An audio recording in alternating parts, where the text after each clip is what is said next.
Kaieteur Radio 99.1, 99.5 FM, the Wake Up Guyana Show.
Yes, good afternoon. It is a beautiful day in this wonderful country of ours. And I want to say welcome to the Wake Up Guyana show. You should wake up, smell the coffee, get yourself going, get yourself a lot of energy because that's what we do here. We want to wake you up so that you can understand that there's so much more to life and that we could be able to live this wonderful life.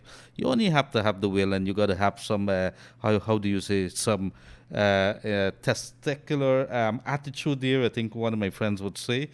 So we got to wake up and start fighting for whatever it is that we want in this country, not allow other people to do it. And that's a message that we have to bring to you today. I want to say welcome to the Wake Up Guyana show. I'm your host, Leonard Gildarie. In a very short while, we are going to be joining you with our very own, our Education Minister, Priya Manik-Chan. She's on our way here, I'm being told. And I want to say a good day to the folks, all the teachers across Guyana, all the education officials who are trying to make something out of a very challenging situation. Pandemic 19 has thrown a spanner into the work, and that's what we want to discuss today. So, in the meantime, while we are waiting the arrival of Minister Manik Chan, we are going to do what we normally do here every single day, and this is what we'd have to start off the day by saying. It is December the 4th, 2020, December the 4th, 2020. And in a couple of days, just about 21 days or so, it is going to Christmas. Traffic seems to be a little better. Let me tell you what the Harbour Bridge has done, announced today. It is a work in progress. They're trying an experiment come Monday. They want to ease the traffic situation. So this is what they're saying. You got to leave home a little earlier because remember, they would have at peak hours in the morning. in the morning hours especially, there is that build-up of traffic. So they're saying, you know what, we're going to make it easy for you. We want to start an experiment there from 6:15 to 7 a.m. That's when they're going to do the two lanes. They want to see how much of the traffic, who's going to make use of it. So you're not caught in that, in that peak hours kind of traffic jam congestion that you normally see day in, day out. And that has been the way that we've been living for the past several years. So they are going to bring it back a little to 6:15 to 7 a.m. for where the two lanes is going to come from across the bridge from the western side to the eastern side, and they want to experiment with that. So the police met with the Harbour Bridge officials, and they've taken this decision. That starts Monday morning, so take note of it. School is closed from December the 18th, and it's going to be reopened from January 4th. Public schools, that is. So take note of that. December the 18th to January the 4th. So they have just have like about 12, 13, and 4, 17. It's almost 2.5 weeks thereabout that the kids are going to be at home after several months at home while they were holding for the pandemic before the government stepped in and they decided to do a partial reopening, a hybrid system of education in Guyana, because there was, as you know, a big issue that was happening. A corporal this morning, I had to laugh. I just saw the video of it not too long ago. Was asked to pull off his tint on his car, and it's so satisfying for the people of Guyana to be seeing, policemen. It is something that we've always talked about. If you have the people who are supposed to uphold the law, seems not to be upholding the law, it sends a very, very wrong message, a very wrong signal to the people of Guyana. So the commander of the West Demerara area, a very serious gentleman by the name of Mr. Errol Watts, he's made it very, very clear that he's not going to, do anything that is going to spoil his reputation. So he's making everybody an example, even his own. So he stopped this rank, this Lance Corporal, I understand, and he says, pull your tint off. And that's what he had to do this morning. Caught on video. It's making wrongs on social media. So you see, when you see these things here, it sends a very, very clear message that there could be a law for one and for all. And that does not go the same for deep anger which is ripping this nation. At least a lot of the folks who really care about that situation, that court ruling yesterday, in which or the court decision yesterday, which sent the former Army Chief Gary Bess home. As you could recall, it was been early this year. While driving in the early morning, he hit somebody down on the road, a cyclist, national cyclist, Jude Bentley, I think his name is. And while he was arrested, his Land Cruiser had some damage there. And then he was charged. Everybody paid attention because, he was a high rank, or he was very close to the then coalition government. And charged. And they were saying that the police were not able to prove that he drive in a dangerous manner before the accident occurred. But the problem that you have here, while during that trial, he took some lawyers, I think Hughes, Phelans, Toby, Nigel Hughes. Maybe we could say all kudos to Nigel Hughes, as usual, to getting off somebody off a case. The issue that we have here is the police investigation. Was it done? Was it above board? Was it done properly? Did the police put enough efforts into this? But there's one other issue that caught my eye with that story, and I think you should be very angry with it too. A police procedure that is supposed to be used to ensure that it's like you have weights. You have weights in which you weigh. You're a shopkeeper, and you have you put it on a scale. That scale is supposed to be calibrated, meaning it needs to be fixed according to the standards set by the authorities, by the Guyana National Bureau of Standards. And so these alcohol testing equipment to see whether you've been drinking was supposed to be calibrated every 6 months, I think it is.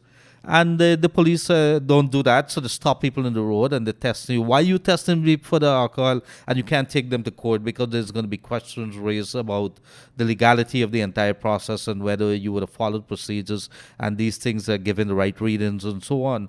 And it so came out that during the case with this gentleman here, Gary Bess, former Army Chief, that the police weren't doing that stuff. So there's a lot of things to be angry there about. We could argue that maybe the family is not getting the kind of justice that it so rightfully deserves. The other side of it is that Gary Bess is still facing the driving under influence charge, which is currently before the court at another magistrate. Not sure how that happened, but that is the case. There's two other one that we should tell you about: the Haitians versus Cubans, and we're gonna have a discussion with that. And a mother tests negative while a baby is dead.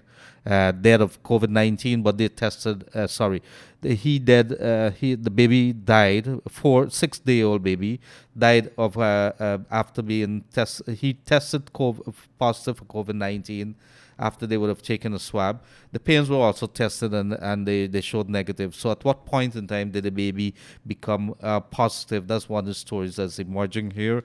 And the parents are saying, in any case, we want to put this baby to rest. The mom was crying. The mom was calling through this program here. So we'll have to continue to follow the story. But in the meantime, it is just about 12 minutes after 1.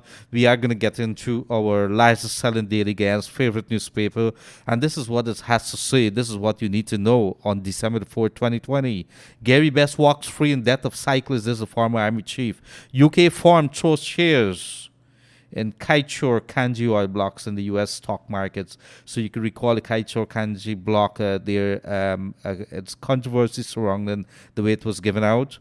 And so a company that would have invested, they have in these companies here, for shares in this company here, they have gone to the stock market. What is Guyana get? That's what the story is saying. Audit recommended for several Berbice NDCs after financial irregularities discovered, and this would have been coming from Zamal Hussein, the regional vice chairman of Region 6 there, and he would have, during a statutory meeting, says that we have found several evidence, several indications of fraud within these NDCs on the quarantine area there. And he says, I have the evidence. And this is, I really admire this gentleman here. Zamal Hussein, wherever you are, whatever it is that you're doing, I just want you to know that these are the kind of language, these are the kind of actions that we expect from the authorities. And he would have reported that, look, I'm calling for a financial audit to be done on these several NDCs.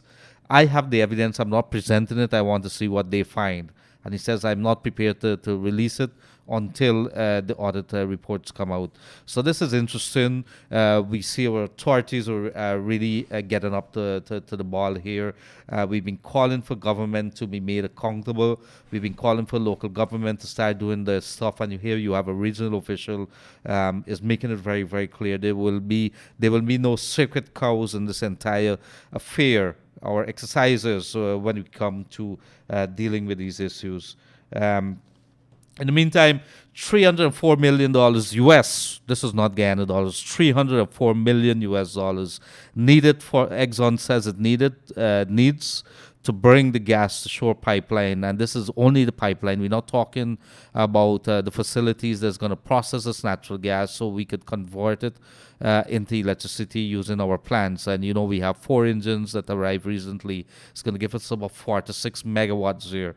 And those engines have the capacity or the capabilities to take on natural gas. So that's a very good thing. Again, it's moving in the direction somebody's thinking. But this price tag here, the ExxonMobil says it's going to cost us over 300 million US dollars just to land it on shore here.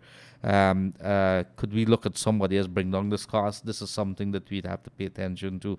Rape of 14-year-old. This, I think, is in Berbice the situation is, and the DNA samples on the stepdad accused of rape sent for testing. And so this gentleman here would have been, or this man would have been held in custody, released on bail, and they took DNA swabs from him, and they will be testing to see if the baby, he is the father of the baby. If that being the case, the police says they will be going for advice, legal advice on possible charges, not possible charges, but charges in this particular case.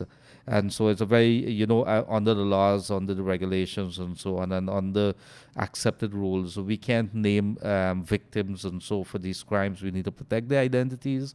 You don't want a name and shame situation. So relevant laws would have been passed for that, and There's a couple of accepted things that journalists and reporters do, as well as media house, responsible media house. Can't name the victims.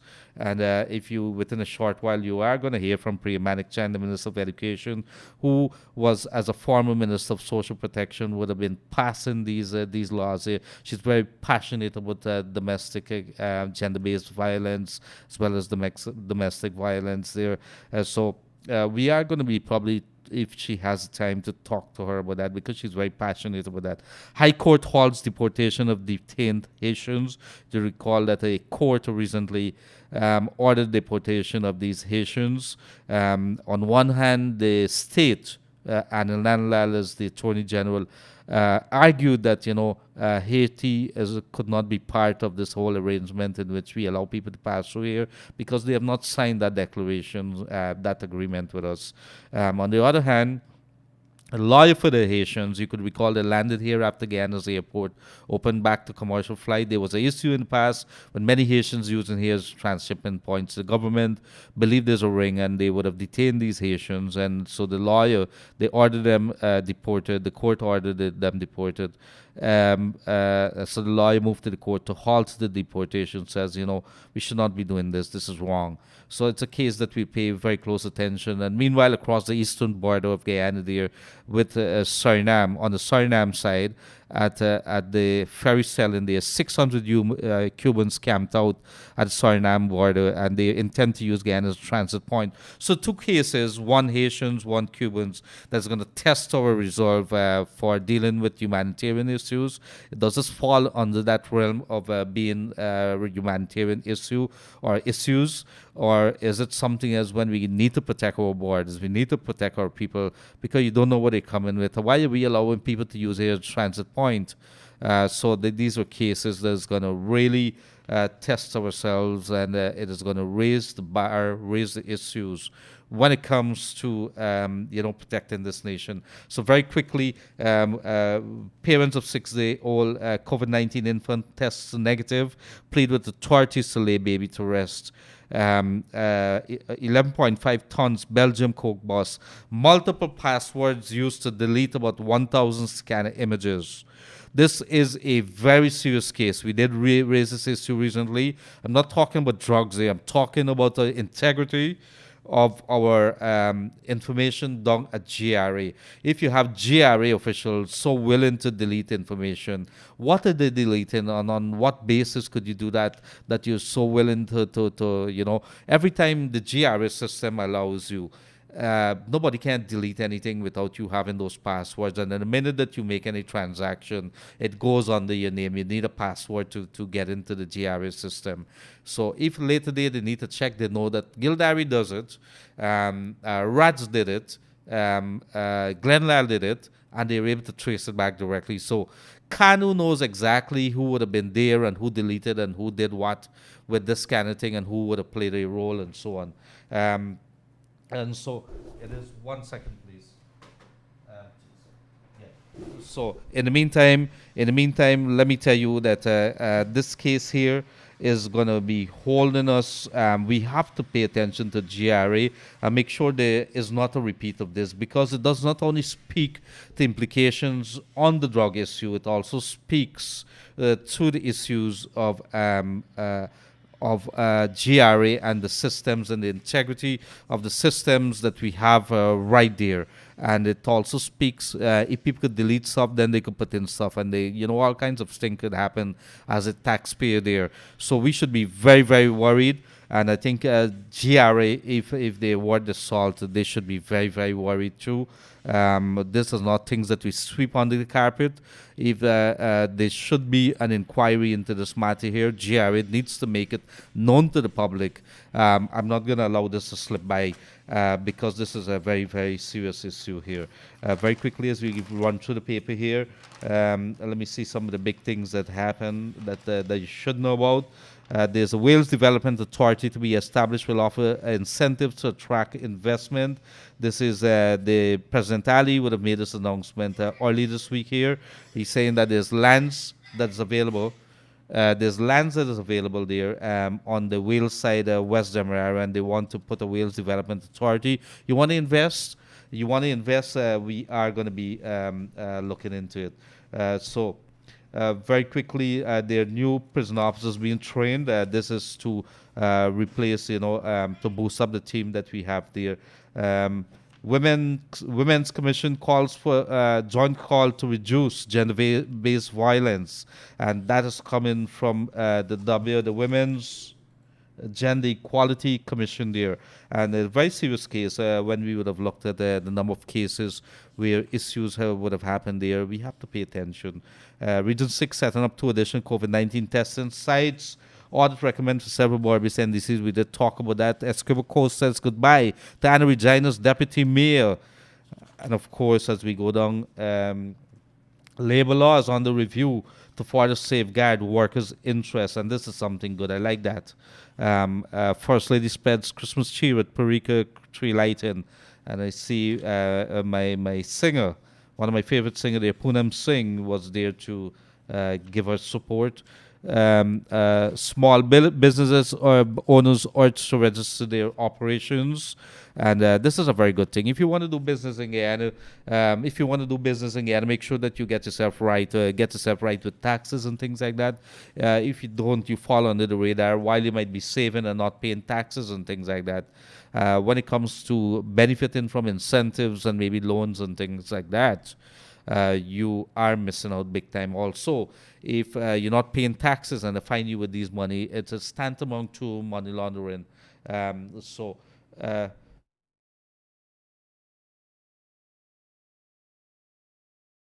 okay, good. Thank you very much. And so, Minister Priyamanik Chan, we will be joining her. She's supposed to be in the office here, so we will be joining her via Zoom. I know that she's very, very busy, and I know that she's taken up with a lot of things here. So we will be joining her as soon as my techie guy says, okay, we will be talking to her. But in the meantime, there's a couple of things that you should know as usual. It is December the 4th, 2020. You tune into the Wake Up Guyana show. We coming to you live from our Saffron Street studio here in Charlestown, Georgetown. What we could also tell you, coming to you live on 99.1 in Esquibo and Demerara, and in Berbice, you could get us on 99.5. We also streaming live to you on Facebook, Kaieteur Radio on Facebook, or Kaieteur Radio live stream on YouTube. And so we are going to tell you that you could send those texts to to 6222222, or call us on 226-7453. So the minute that you start doing that, I'm going to read it in the meantime. We seem to be doing well right about now today. Let me see. Hi, Leonard. The police officer who's supposed to do a proper investigation, Jude Bentley, that which was used to pluck out by a drinking. Let me see. The family should appeal and get the real results. The police do anything for money. The police always defend the person who committed the act. Dead man carries no tails, and this is somebody who's very angry over that situation. There's been a lot of anger being raised. Good afternoon, Leonard. I'm from Parfait Harmon. I must tell you, this morning, GPL worker came to read my meter. I tell him to please that I have to lock up my dogs. I have to take a picture of I'll take a picture of the meter. When I have the picture and send it to him, he was very rude to me. The other staff does tell me to take a picture and show it to them, but this man have an attitude. If you want to take this further, 225-1471, call GPL PR department, complain to them and let them take into it. Maybe they would have some numbers there that they could probably call the person and says beware, because sometimes we have a bad day, but at the same time, not acceptable that you're dealing with customers and treating them as if you don't care. Wherever you are, whatever it is that you're doing, wherever you're joining us from today, I want to say a good day to you, to Tara Jagdeo and a whole bunch of others who would have been with us every single day. Sherry Kumar, and very quickly let me call them out. Sherry Kumar, Rupi, Tara Jagdeo, Radhika Ramdas, Christina Budden, I hope I pronounced it right, Bibi Shabiru Hussein, thank you very much, my dear. Eric Gangadin, Inti Muhammad, as always, Jim Ramjog. We have also Pam Singh, Kito Dionarain, Bod Suknanan, as always, Kito Dionarain, yes. Renita Chatur, Ray Ali, I want to say good day to you. Karen Smith, Nazila Rahamat, and of course Jacob Ram Sami and Jean Rohit. I want to say thank you, Latsman Samlal. If I miss you guys, Devi Munsami, just Soda Ram, plenty folks here today. I'm losing count, but I want to say good day to you. Thank you for joining us today. As usual, it's always so warm. What is it that you guys are doing for the Christmas? I hope we would have had a hard year. A lot of people lost a job in Guyana, and things would have been tough. I know that normally it would be a very enjoyable time for people, but let the year don't have you down. We did receive some call yesterday. A gentleman called me, and he says, I want to donate a television to somebody who lost a leg. He's an amputee, and he didn't call me back, but I'm waiting. I did ask him to call me back so we could be able to get on to that guy and make the arrangements. But there's some others. There's a lady up in Mahika there asking for a bed. If anybody has a bed somewhere along the way, she sleeps in a hammock every evening, every day, and she lies there in a kitchen area. And she says she doesn't have a bed, but I do listen to Kaieteur radio every single day whenever the Wake Up Guyana show is, and I listen to Glenn Lal as well. And could I ask Mr. Glenn Lal to buy a bed for me? She says, I'm scared that he's talking so much. But my dear, we are talking. We're talking to a couple of people, and so we will have something to you before the holiday is over. So we will stand by at the moment for Ms. Priya Manichan, the Minister of Education, who's going to be joining us joining us on Zoom virtually, because in this time and place we got to be very, very careful. Myself, every single day I come out here, I wear my mask, I do whatever it is, but at the same time got to be very, very careful. I saw a very well known social media person would have been talking about, use a tonic. It's a tonic, it's a vitamin C. Use a lot of vitamin C. It's one way to boost your immune system. But as you get older, if you're in your 40s and so on, you start opening up yourself there to the COVID-19. Very vulnerable. You start being the children too. Be very, very careful. I want to say a good day to the folks along the Essequibo River there, along the Essequibo coast, in the hinterlands, Linden, on the east bank of Demerara, east coast of Demerara, Region 5, Region 6. How is it that you guys are doing? All the regions in Guyana, my wonderful people. It is that time of the year, and like I said before, it has been a very, very hard time. But we are good people in Guyana. We use our initiative, and we find ways to enjoy ourselves. So at the end of the day, make sure that it might be a tough time, but we can't eat so much this year because the money things not doing as they say. But we could still find a little time in our heart to be a little joyful, because we have that deep within us. You can remember the tough 80s and the 90s, and we make do of the little that we had there, and those were very, very tough days. In the 80s, it was a struggle. I could recall my mom. I could tell you so many stories, man, but there was joy, because the little things like ginger beer and those once a year that you could afford, a little garlic pork and the pepper pot, and so it's a one day that you would sit down and you would eat together. Might not have been as much as that you want, but it's good that there's a festivity about Christmas. I don't think it could be duplicated anywhere, and I've lived elsewhere. There's a warmth in our people that we could make use of it. We have it within us, so do not lose hope. Do not be despondent. Just make sure that we do the right thing, that we pay attention, and we really don't lose hope. So it is a CARICOM General Insurance time, and let me tell you what it is. If you have a fender bender, get your free coverage today, up to $250,000. Full coverage with CARICOM General Insurance Company Inc. at 121 Regent, and Arnock Streets. To better serve you, you can now purchase your insurance online from the comfort of your home. Telephone 225-1787 or 269-0020. We will take a break now, and when we come back, hopefully we'll be joining Minister of Education, Priya Manik Chan, and we run a few ads now, and then get yourself prepared. There's some questions for the minister, and I know that she always has a lot to say. Imagine up to $500,000 cash in your hand. Shop at Singer from now to December 21 and win your share of $2 million. Spend $20,000 or more and be one of 4 winners of $250,000 each. Plus, 2 lucky shoppers will each win $500,000. Get cash in your hand for the Christmas at Singer. With 6 months, no interest, and up to 36 months to pay. Singer at home worldwide. Nice up your home for Christmas at Singer. Spend $20,000 or more between now and December 21st and be one of 4 winners of a Singer 55-inch Ultra HD television. Singer at home worldwide. So thank you very much and welcome back to the Wake Up Guyana show here on Kaieteur Radio. I want to tell you that it is a good day. It is Friday. It is December the 4th. And I shouldn't be telling you this. I am not normally one to blow my own horn. But tomorrow is going to be a very special day. And I'm not saying anything further. But what I could tell you right now, it is a very special day also at Kaieteur Radio.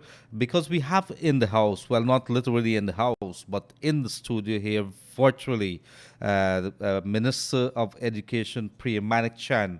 And while we're trying to do the connection to her right now, for her to come up on the screen there, we could tell you a couple of things. Priya Manik Chan would have been sworn in as a minister in August, and she would have had to get to work right away. Let me tell you why.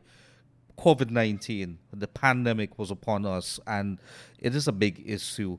How does Guyana deal with the pandemic at the moment? How do we move forward with this country? How do you deal with maybe a significant part of this country? And she has those figures at her fingertip where there's very little internet. How do you create a hybrid system? How do you deal with students who may not necessarily have the internet and would probably not be able to attend those classes? How do you deal with all of that? How much money does it take? And what kind of work are the education officials doing across this nation to make it all happen? It's a lot of hoops that we'd have to jump through, a lot of hurdles up there. So good day to you, Minister Priya Manik Chan. How are you, my dear? Well, good day to you too. Thank you for having me. I'm okay. It's December, winding down the year, but trying to get it done. What's the latest that you work? Is it 1 o'clock in the night? I know you guys are drawing some fantastic hours here. Yeah, the hours are long, but it's not just me alone. So I just want to say we have these we have issues that we deal with all day, all night, literally. And if I message at 2 or 3 in the morning, I actually get responses from my staff. So it's not just a minister who is up a lot and who's working long hours. It's also professional staff. Well, that's a very strange thing because I thought it was a boss who sent a message at 3 o'clock. I heard some president would send to the ministers at 4 o'clock in the morning. The phones are beeping. I was told that. So here it is that staffers are sending ministers and so on. It's a good thing. No, it's a very good and thing. Vice versa, and vice versa, you get responses. No, I like that, man, because it means that our government at work. So, Minister, I know that you were very pressed for time. So we're going to try to get this through. 180,000 plus students that we have in the public school systems. Am I correct? I think those were the figures that you called for me. It a little bit less, but if you're taking into consideration all even post-secondary students, yes, it would be around that. And how difficult? Because what I would really want for somebody who doesn't know, for you to tell them how the school system works. How many schools do you have under the Ministry of Education under your jurisdiction right now? So we have just over 1,000 schools and 114 secondary schools. We also have some primary schools that have secondary departments, what we call primary tops. We have over 450 nursery, over 450 primary, and then we have things we call practical instruction centers where secondary students could go and get some practical instruction and practical experience and exposure, mostly to do the technical vocational subjects. So it's a very um, vast array of students and Uh-huh. types of students and ages and so on. Great. And in the hinterlands, about what percentage, roughly, what percentage of the schools are there? Because I'm trying to trying to get an idea. Because most of the hinterland or many of the hinterland schools would not have internet there. I'm trying to have an idea out of this 1,000 school, what percentage of that maybe are in the hinterlands. So before we go to the hinterland, you're right. Most of the hinterland schools are without access to internet. You may have some central schools, for example, in the center of Lethem, or right there at Santa Rosa, at Maruka, you might have some internet. Mabaruma, you get some internet. So the centers of these regions may have internet, but here, right here on the coast, you have students who are going without any kind of face-to-face interaction, All. whether Uh-huh. online or otherwise, because of internet connectivity issues. So we have about 56% of our students that are engaged online or otherwise across the country, and the others are either not engaged at all or engaged through other means like worksheets. All right, and I want to take you up on that because people got to understand what this pandemic has really done to us, and I've always said it. It has really exposed our weaknesses and the way we should be. How many students does not have any access or not being engaged at the moment? Do we have an idea? It would be difficult to give you an accurate number, so I want to be careful with that. Simply because we actually have not been able to reach every single student. I could give you and you could extrapolate from the return of students. So we've reopened schools for fourth, fifth, and sixth form, and that is or grades 10, 11, and 12. That should have we have about 1,800 students, 1,800 to 2,000 students who ought to have turned out who have not turned out. Now, we also allowed for the option of students choosing to study at home or homeschool. And so we can't say with certainty that each and every one of the students who did not turn out is a student who is not engaged or has dropped out of the system. We're presently collecting that data. It is worrying that we have such a large percentage, such a large number from just those three levels that didn't turn out. Like I said, from our various consultations, we'd put it at around 56% of our students across the country who are actually engaged, um, and that we can account for. And those, I hmm it we so you're talking about 64. that those are some very sobering Sorry, no, numbers there. Some very sobering very, numbers there. very, very sobering. The reason I want to be careful with putting an actual figure to it, it's because, like I said, information, some teachers are actually reaching their students through worksheets they have created themselves. In places like Region 1, some of the very, very deep hinterland communities, teachers have created games and have worked with parents to show parents what to do, so that they can help to homeschool their children. So we have a whole host of different interventions happening. None will be as premier and as um, higher quality as a teacher standing in front of the classroom or a trained teacher standing in front of the classroom delivering education to students in a face-to-face engagement. But it's been extremely hard for the system. Not only here in Guyana, the education system across the world has really suffered a tremendous shock here, and people are recovering. Some have recovered quicker than some. I think we could actually be relatively pleased with our response in the last couple of months. Not boastfully pleased because we're still far from where we should be, but pleased considering that we are a small developing country and we have such vast geographical and connectivity issues, as well as I mean, we didn't start planning for this as soon as it happened. We went about 6, 7 months. The country was in a place where we were fighting to save our very right to preserve our vote, and to make sure democracy prevails. while very little was happening professionally in these ministries because there was no political guidance and will on an expenditure on getting us ready.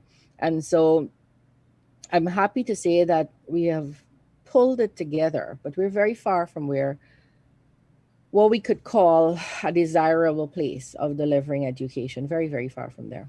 Thank you very much for that. And let me ask you, because there's a question to be asked. You would see time to time, you would see parents and even some critics and even the politician on the opposite side of the divide.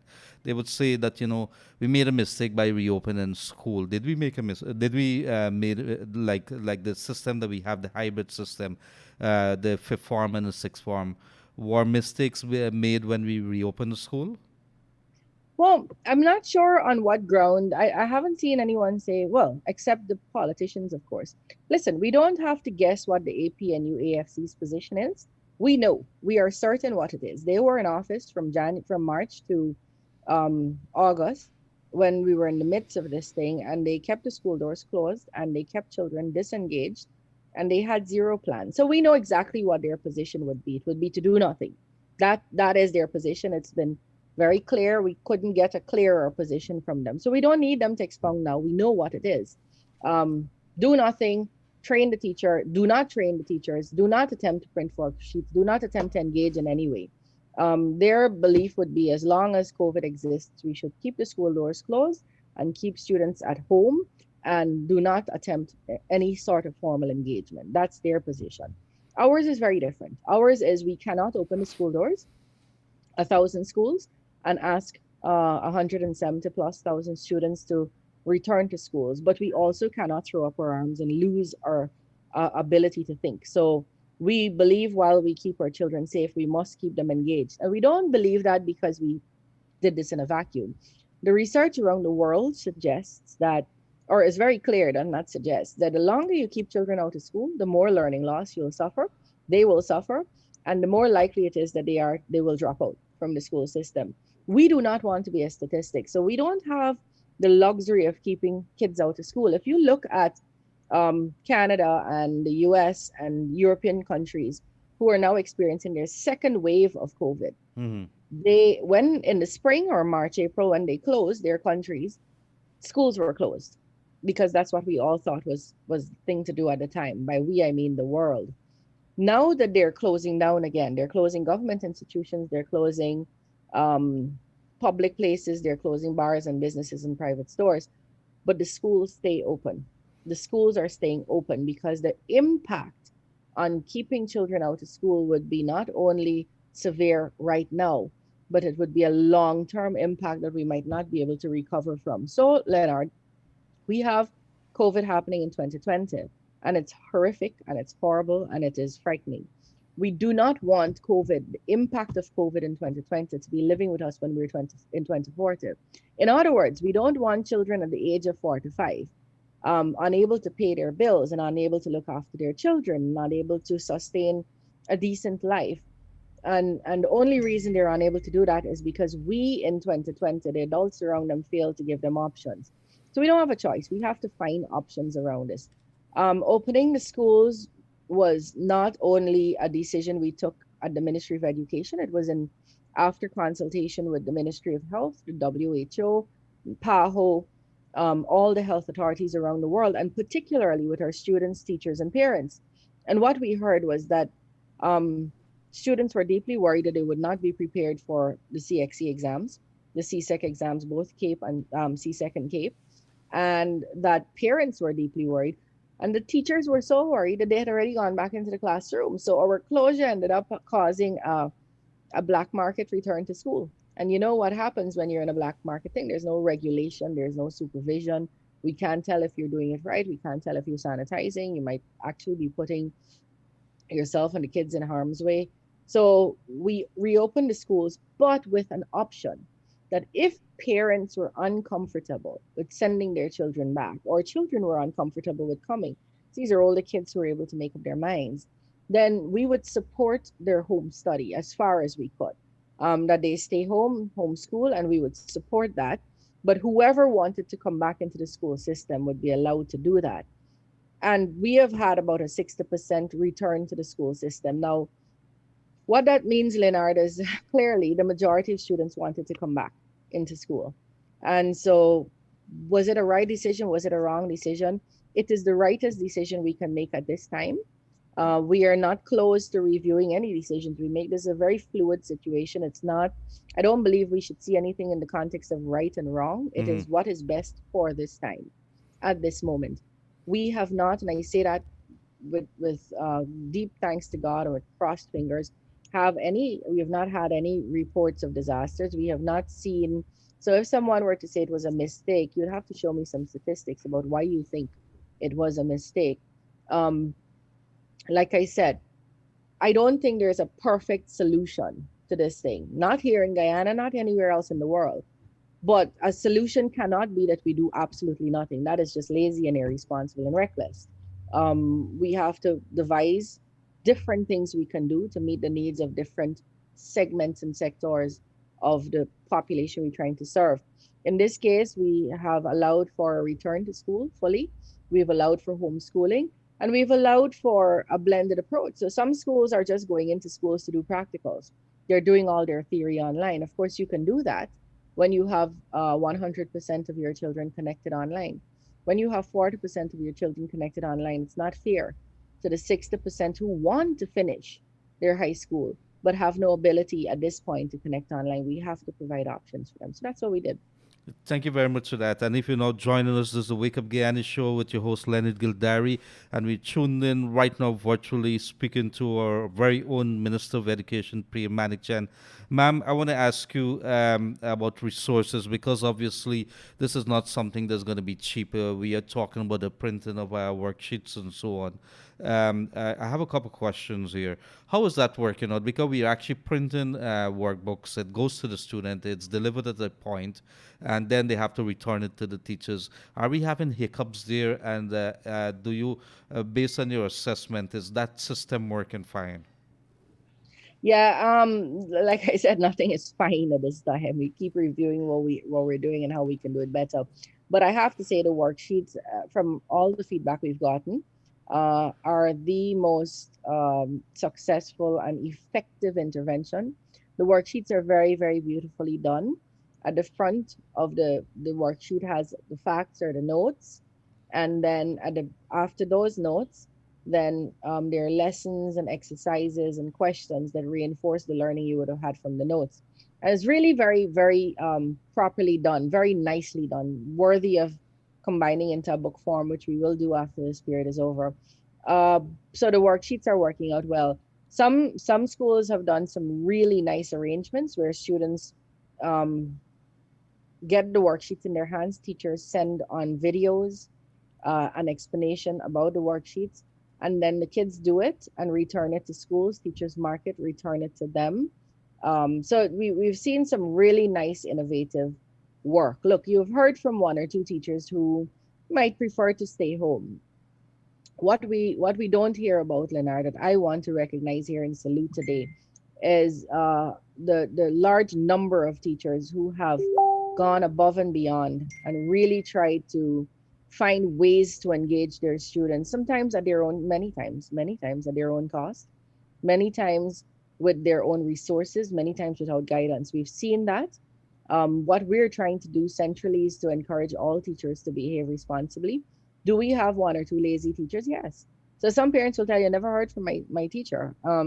My child's teacher, I don't hear from them. They don't answer any questions I have. Those teachers are irresponsible and they're not being their best self in a time when the world needs us all to be the best version of ourselves. But those teachers are in the minority and they do not reflect what the rest of Guyana's teachers are doing. Teachers have stepped up. And that's why you see one or two. There's been very little traction, if I may say so myself, with the opposition calls for not teaching and Mm-hmm. Mm-hmm. closing schools and so on. No traction because people, I believe, in this time have decided themselves that this time, in the crisis that the world is under, we have to be the best version of ourselves. We have to find it in our very spirit, our very soul, to come forward and do the best we can do.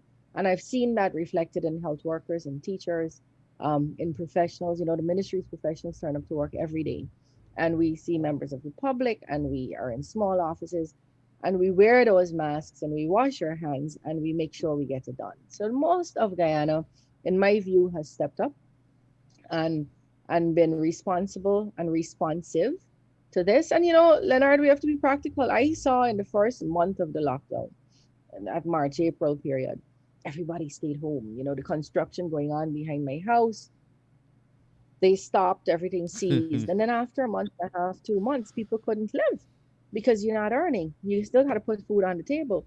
And that's one of the things the WHO has been observing, that look, lockdowns are not a practical way of dealing with a practical or sensible or sustainable way of addressing the pandemic, because we might live because we stayed home, but then you might end up dying of starvation. Literal, not literally necessarily, but so many economies will crash and so many families will be driven into poverty, that the same World Health Organization is now saying the way to address this is to wear your masks correctly, wash hands or sanitize hands frequently, boost up your immune system with vitamins and fresh fruits and vegetables and so on, and stay appropriately distanced as far as you can. So the whole thing about lockdown, which was the first kind of direction, tune, guidance that we got, that has changed significantly around the world, and we have to be responsive to that. Across the Caribbean, our schools are open, and if we had any doubt at all about whether we did the right thing, CXC has the body, the Caribbean Examinations Council, with a recent release they made yesterday, where they are very clear that they are not going to either shift the exam or shift the the level of difficulty. They're not going to reduce the level of the number of subjects that are tested. And that's for many reasons. If they need to make sure the students who graduate in 2021 are students who graduate with the same kind of skill that CXE has become known for, Yes. and that a CXE certificate asserts a student has. So they're not changing the syllabus. There's going to be no reduction in the syllabus. There are some changes though. And so if we ever wondered about whether we were right, we are absolutely right, because if there's no reduction in the syllabus, we need as much time as possible for us to be able to finish that syllabus, which is why we need to be in the classroom. As far as persons wish to be in the classroom. What CXE has changed is the number of practical assignments and SBAs and work that they have to do. So you'll see, for example, physics has reduced from 16 SBAs to 8 SBAs. The biology has moved from 18 to 8. Chemistry from 16 to 8. Family and resource management from 13 to 6. Integrated science from 22 to 8. So there are less practical, there are less practical subjects, less practical experiments, less practical work that is needed, but the syllabus is not going to be interfered with or reduced in any way. These, when they chose to reduce the numbers, they assigned a relative, an appropriate number of SBAs to each area they want to test. And so if we wondered about whether we were in the right place about opening schools, if CXC is not going to reduce its syllabus and the timeline won't change significantly, then we need to be able to prepare our students. Like I said, this was not a decision we took at the Ministry of Education because we are powerful or because we have the ability to take it and people have to follow it, or because we were being autocratic or dogmatic, nothing like that. We made this decision after we spoke to parents and teachers and students, and they said very clearly to us, we need to get back in the classroom. Like I said to you, there's some regions, take Region 2, for example, almost every high school in Region 2 was in the classroom already without us asking them to go back into the classroom. When you have that kind of, you know what they say, that when you ban things and people have to People do can find a them, black market and smuggle it. we ended up with a black market education happening. And that was not something we were able to regulate or monitor in a way that it should be monitored in a pandemic type period. We have tried very hard to supply, not we have tried, we have supplied masks, shields, vitamin support, sanitizing agents to all our students and teachers who have gone back in the classroom. And for all dorm students, we've tested them to determine whether or not they're positive with COVID. Where they were, the Ministry of Health isolated them either in home isolation or institutional isolation, and other students were quarantined. Uh, Persons are back in the classrooms, and we closed schools on the 18th of December, which is a little bit longer than we would usually go because we need to redeem some of the time that we lost. Thank you very much for that. And if you've now joined us as a Wake Up Guyana show with our guest today, Minister, of course, I want to ask you just quickly on that. Somebody's asking, you're opening back on January the 4th. That is to this current situation, or is it to wider opening of schools? No. So I want to assure your listeners, Leonard, that any decision we take about schools, you won't hear it through the grapevine. We will come and we will sit at a press conference and we're going to tell everybody what it is we decide to do. When we say we are reopening in January, it is the way we reopened on the 9th of September, um, through online learning or worksheets or engagements by teachers. So we close in December, on December the 18th. So if you're going to face, that is, you're going in the classroom, then you don't go after the 18th. If you are doing Zoom classes or Google classes or WhatsApp classes, then you can stop after the 18th. Of course, some teachers will continue on, especially like grade six teachers and the CXC teachers, they'll still have classes. We're not saying you can't, we're saying this is an official closing. And when we reopen on the 4th, is reopening in whatever form your instruction took in this first term. Is it face-to-face engagement? Then you open for face-to-face engagement on the 14th, on the 4th of January 2021. Is it um, online? If it's an online class, then you open for online instruction on the 4th of January 2021. So it's just that it's the dates that we would expect formal engagement to start happening. No other grade is expected at this point to turn out on the 4th of January 2021. If that changes, we will let the nation know. Thank you very much for that. And quickly, as we move on, resources. Obviously, this thing is not cheap. Your budget, and so it would have affected what the Ministry of Education would normally be spending. It, As we go forward, how is this looking in terms of your figures? it's very expensive. Just the retrofitting of schools, that is getting all the schools and having extra sinks, what we're calling troughs, and extra hand washing facilities. That has been an expensive enterprise, but I think it's a good one. I think it's a good habit to start washing hands and so on frequently, which is something I think we want to continue after, even after COVID. We have had to provide the sanitizing agents and face masks and shields and vitamin support. That is also expensive. We have had to print worksheets. That's been hundreds of millions of dollars because what we would ordinarily do is a teacher would stand in front of the blackboard and teach. We've had to put that and reduce that into a worksheet form and then print for close to 170,000 students. And that's every day each child is getting a worksheet. So that is an expensive enterprise. We have had to use janitorial products far more than we would have before. We've had to use advertising facilities. So if you look in newspapers every week, you'll see a schedule for the Learning Channel. You'll see a schedule for the radio, pages of it, so that people could be informed. That's a cost. We've had to refashion the Learning Channel to deliver education. We've had to pay teachers and other presenters and editors and producers and so on to help us do that. So it's been expensive. I think though every cent has been worth it. We have to dedicate all the resources we have to keeping our kids employed and engaged in the enterprise of learning. And that is because we know that if we do not do that, we're going to suffer far more financial, economic, social, and all kinds of other losses in the future. And so it's not really a choice. What we did was we didn't change our budget. We just reprogrammed what we would order. Some things we don't have dietary expenses right now, let's say at CPC, because the students are not in school. So we've just repurposed how we would like to use some of the money we would ordinarily use and dedicate it towards learning in this time. We have tried to be very. There have been some um, gaps that we will need to fill still, Hmm. and you see those very forcefully. They're underscored in this period, but for the most part, I'm not unhappy with resources we've had, Thank you but very it's much. been Uh-huh. expensive.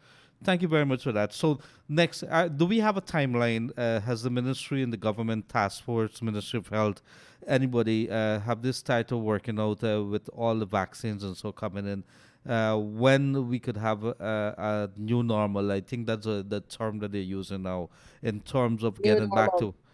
So to. the better person to ask would be Dr. Frank Anthony, the Minister of Health. But I do sit at the cabinet, and that cabinet has had some discussions on the issue, particularly around when vaccines will be available. Vaccines are not manufactured or produced in Guyana, and so vaccines are going to be available to the world later on, we are told, in this year. But when it reaches us would be another issue. And then how much reaches us, and then how quickly we could inoculate enough of our population so that we have the kind of resistance or herd immunity, as they say, Mhm. um, quickly enough. So, we're looking at losing almost a whole year of academic learning in the same way we are accustomed to it. So I think by September next year, we should have restored some level of normalcy again to to how we deliver education. Having said that, um, Leonard, education it will change. Going forward, we've discovered so many new beautiful ways of delivering that are going to be effective, that they will have to be employed even in the post-COVID period. And it's going to be very effective. For example, we are taking the learning channel into the hinterland communities. All Amerindian villages will now be able to access that shortly. We're starting that program soon. Using the worksheets as a reinforcement would be something that we can employ. So where the wealthier Mhm. or the central people, urban kids go to lessons, we can um, replicate that kind of lessons both on the learning channel as well as through these worksheets. We could start seeing better results, I believe, by employing some of the things we've had to do in this period as a means of necessity. I think we can employ some of that going forward and mix it with what we know as traditional learning. We've also seen some of the weaknesses. Well, one of them is across the country, different, the same grade four in Barbies didn't stop at the same place that the grade fours in Region 3 stopped, and didn't stop at the same place that the grades fours in Region 9 stopped. So there has to be far more robust monitoring and evaluation, more with a view to coaching teachers in schools across the country to perform and perform better. So we've seen some of the things we can do better. And And so, in that sense, this has been a good opportunity for us to review and reevaluate the ministry and how it performs. as a spin-off from that point, Minister, the issue of technology, and I know that there was that project that was started under the previous administration, the PPP's administration, with regards to one laptop. How is that working? Is this something that you believe is going to be play an integral role in this new system that you're going to have? The PPP had a very visionary project called the One Laptop per Family program, where, as the name suggests, the intention was to make sure every family got a laptop. And it was initially to introduce the country on a mass scale to technology and the internet and the information highway, and just the benefits that could come from that. That was collapsed by the APNU AFC and replaced with nothing. Visionless government that they were. They replaced it with absolutely nothing. If every home had a laptop now, we would have a far better and improved capacity for delivering education. We would still have problems with connectivity, but it would not be connectivity plus the deficit of devices. It would have been connectivity. So we could have probably done things like put work on flash drives. We can't even do that right now because homes don't have the laptops. I am aware that President Irfanali has been in talks with the Indian government, about getting resources for both to restart the one laptop per family as well as the solar energy project for the hinterland country communities. I am um, aware of many NGOs and CSOs, civil society organizations, trying to meet the need of students in various communities with devices. There is no immediate talk of starting OLPF back to the entire country, but there are other things that are being done Hmm. that will see devices in the hands of more students. You would be aware also that we just liberalized, this government just liberalized the telecommunication sector. With that, we expect that what happens when you have an open market with many competitors anywhere else in the world, we'll see both more reliable internet services as well as cheaper, more affordable. And so we expect that to start coming on board pretty quickly, and who will benefit? The nation will benefit. Thank you very much for that. And of course, I can't allow you to go without you talking about our teachers. And you did talk about that. How are they making out? Because some of them would be at home. Is the ministry, the government, giving them some kind of help, or have they been making the sacrifices of their own? The Because government has not stopped paying teachers, so teachers have not turned out to work from March to now. Most right. teachers, or I should say, many teachers, the salaries have not been stopped, and there's no intention of stopping those salaries. But teachers have had, the savings from transportation and so on that they would ordinarily have if they were to go to school, and lunch money and these other things. We have also, like I said, for all teachers who have come out, we have provided masks and shields and sanitizing agents and face masks. But these are tools of the trade. I mean, if you were uh, going to the supermarket, you'd have to have sanitizers and a face mask. We didn't say, well, we know teachers already have these. We're not going to give them. We try to help out as much as we can. We're presently working on various different things we can. Leonard, let me just point out that Mm-hmm. across the world, we were one of the only countries that did things like vitamin support and so on to all our teachers and all our students. And I'm very pleased about that. And I don't feel like we did anybody a favor. I think in this time, every party has to do as much as they can, and as in as best a manner as they could. And we try to do that from the level of the government and the ministry. Uh, but many other countries, their teachers turned out and they did not enjoy vitamin support and sanitizing agents and PPEs and so on. So we are also trying to work on other small packages like some insurance and getting discounts for teachers when they go to certain utility services and so on. We're working on that presently. But we have a multi-year agreement. Well, we used to have, and I can see that being something we do again with with the Guyana Teachers Union for teachers under their umbrella about how they are supported. And there's been continuous training. We established and partnered with the Pro Futuro. It's a Spanish organization from Spain through the Organization of American States, OAS, Mm-hmm. a foundation that is giving a fantastic training opportunity to all teachers. Well, we have arranged for it to be free, and we've also worked with Digicel and GTT to make sure whenever they go onto the platform, they don't get charged. Their credit is not expended in any way. And it's pretty much training for free. Now, in other countries, teachers would have to pay for this kind of training, this quality and level of training.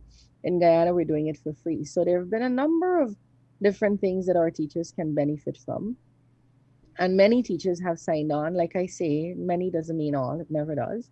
But I'm not dissatisfied with the level of support and response I've seen from the teachers. Thank you very much. And if you've now joined us, this is the Wake Up Guyana show with your host, Leonard Gildarie. We have with us today very own Minister of Education, Priya Manik Chan. And Minister, very quickly, could do we have any idea as to how have you done any assessment as to how single parents working would have made out with the students being at home, homeschooled, and so on? How is that situation, and whether there's any intervention from the Ministry of Education? Single parents, well, look, at this time, we Uh-huh. have to rely on every bit of help we can get. Mm-hmm. So we have asked families to look at their extended family for support and so on. It is hard. It's a difficult period. Many, many, many persons, and I mean numbering in the hundreds of thousands, use school across the world, and particularly here in Ghana, as not use, but school serves as a creche, as a daycare, as a Yeah. place to keep children while parents are working. Now that schools are out, we have and parents are working. We have that position of what do I do with my child? But we can't take a position that, well, we'll open the school doors because you don't have anywhere to send your children. So we have had to ask that parents and single parents and so on work with grandparents and aunties and so to help out at home, or daddy step up a little bit more and help out and so on. So It's you're a hard time in the yeah. world. We have to respond with the best we have. So we should be excited going forward because let's assume that there's tentatively we have a new norm next September. Going forward, Guyana, what do you say to our teachers, our students out there, parents listening? Do we have exciting couple years ahead of us, assuming that we put pandemic behind us? Yes, I'm not assuming the pandemic will be a thing we speak about, and we have to resolve that we are going to live through this period because we're going to take care of ourselves and take care of how we interact with each other. We're going to be respectful of our own bodies and of other people's bodies by wearing our masks and washing our hands and staying appropriately distanced. And once we ride past this period, I'm telling you, there's beauty on the other side of it. Guyana is going to be a place that you can't imagine. The growth is going to be exponential and it's going to be rapid. And I am encouraging everybody to start diaries, because in 20 years, this country is going to look very, very different from how it looks now. It's going to have different types of people, different types of thinking, different infrastructure. It's going to be a different country. The education system is poised and has to be responsive to what will come and what will be. And because of that, we have to, there's much to look forward to from this sector. We can't prepare students now for the Guyana in 2030 that we expect, the same way we were preparing students in 1960 or 1980 or even 2000. So it has to change significantly. And that those changes are on the cards. We're looking at how we can deliver differently and how we can find different pathways. So we're not in the traditional education mode. That's where we're losing a lot of our children. Different pathways for different children, different types of interests, how we could make sure we cater to more individual needs, even as we try to address mass concerns. Those are some of the things that are occupying us now, even as we struggle to deliver in the COVID period. I thank you very much for that, Minister Manik Chan. And I know I want to take you out of this little zone here into something that I know that you're very passionate about. I know that when you would have wore another hat a couple of years back, you promoted a number of new laws for the protection of women, children, and generally domestic situations. And I know lately that you've been talking a lot about it. And this is a time here when we are reflecting on some cases which has really shocked us. And I want to give you the opportunity, because I know that you're rearing for it, to say something to our Guyanese men, women, and so on, that is going to talk about, let's try to improve ourselves. Yeah, so we're actually in the period of observing 16 days of activism against violence against women.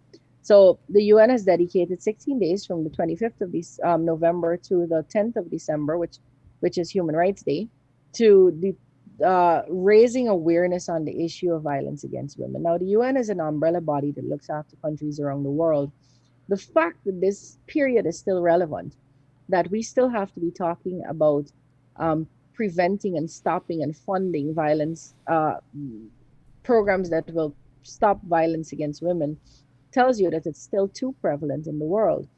The root cause of domestic violence or any kind of interpersonal violence against women, really is gender inequality. So we have to work more at making sure women are recognized as equals, and that manifests itself in every sector, not only of government but of the private sector. And the progress for me has been disproportionately slow. So from the time we recognize these things, the Domestic Violence Act was passed in 1996, and it's now 2020. So we're talking about a good 20 years on. We are still talking about things in the Domestic Violence Act that we ought Mm-hmm. to have moved far further along in the as a country in the prevention and prosecution of violence against women. And in my view, we haven't. So I think there's a lot of work to be done in the area. And from myself, and I just want to be very clear about this, the minister is responsible for women's affairs and issues like violence against women and so on is Minister Vinjya Prasad, Minister of Human Services. I have spent a lot of my life, even before I came into government at any level, addressing the issue of gender inequality and domestic violence. You know, a large part of my practice was at Legal Aid, where we dealt with a lot of these issues. And so I won't stop. It doesn't matter which post I hold, whether in or out of government. But for me, it has to be a recognition. And the best place to start would be us as young mothers. What are we saying to our girls? And are we consciously telling them that you do not have to accept this kind of behavior? You are equal in every respect. These power relations that you see, you have to start recognizing them for what they are quickly and early. And particularly, how are we saying to our boys? And that's what I'm saying. I'm calling on the young mothers and fathers to address this with their children consciously. How are we saying to our boys that girls are equal to you? They can do anything you can do. And you cannot express displeasure in any way or dissatisfaction by hitting or belittling or verbally or psychologically abusing. It's just not acceptable. It's old fashioned. It's not cool. How are we saying that to our children? Sometimes I feel almost like the older generations might be a lost cause.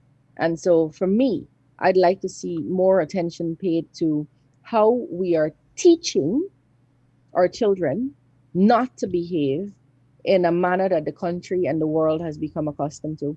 So we really have to unlearn in the school system. So while schools are dedicated to teaching, we have to hear teach in a way that untangles and unlearns and causes people in the system, students in the system, to unlearn behavior that has become almost cultural in the country. And so you could see some responses that are extremely worrying and irritating, but I understand where they come from to say, but that's normal Right. Mm-hmm. behavior. Mm-hmm. Or she brought this on, those kinds of things. We have to unlearn that.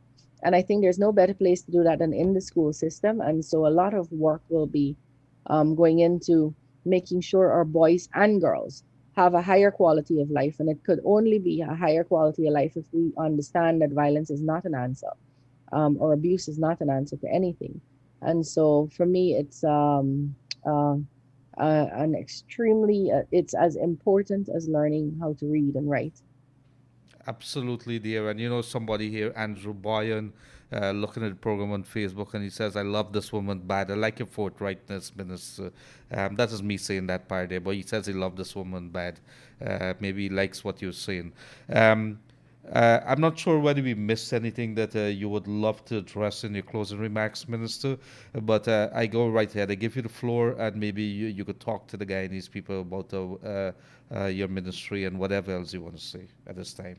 Well, not just the ministry, this is Christmas, and Guyana is known for being extremely exuberant at Christmas time. We celebrate and we do as much as we can with little sometimes that we have. And I know people are going to be very tempted. I certainly am to do many of the things that I usually do. I usually entertain a lot at Christmas time. I have carols singing with my church friends, and I have different smaller groups and family members and so on coming over at different points. And I think we have to be very careful. This is a time where a lot of persons have lost to COVID, and a lot of persons are afraid, and a lot of persons have lost financially, both with the closure of COVID as well as an extended election period that should never have happened and should never happen again. And so we must be cognizant that people's pockets are a lot lighter. I mean, people have a lot less this time. And this is a good time for us to truly, truly share. You don't have to give hundreds of children a bag of sweets, but if you can afford one, then do one. You don't have to give 10 of your neighbors some of what you have, but if one particular neighbor benefits from a little bit of what you have, then we could share a lot and we could really make Christmas meaningful. I also want to say,